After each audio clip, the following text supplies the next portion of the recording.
Hello' গাইছ, পুৰা ৰাতিপুৱাই যি কুহা গা পা ধুই পুৰা পিঠা বনাত ব্যস্ত। আজি গুচি আহিব বোলে। এইফালে মাছ চাফা কৰি আছোঁ মই।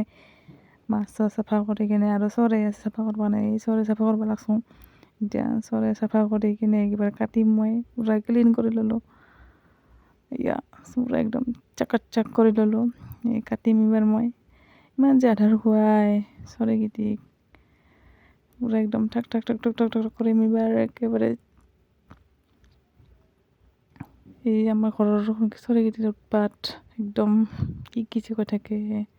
এইফালে বেটি পূৰা খাই আছে, খেলি আছে পূৰা একদম। এবাৰ খুন্তি লাগছে এই সোমাতে মই পূৰা চব্জি কাটি ৰেডি কৰি ল'ম। ইফালে গুচি আহি পায় আৰু এই আহি পালে চাহ দিলোঁ, চাহ পানী দি ইয়া টিকলি উঠিল আমাৰ পিলটুঙি টাকলাটো আমাৰ উঠিল। এই ভাগৰ লাগিছে আমাৰ ৰাতি একদম কাম কৰি এতিয়া বহি আছোঁ আমি। আজিৰ ভিডিঅ'টো ইমানে, লগ পাম নেক্সট ভিডিঅ'ত। Tata bye bye, good night.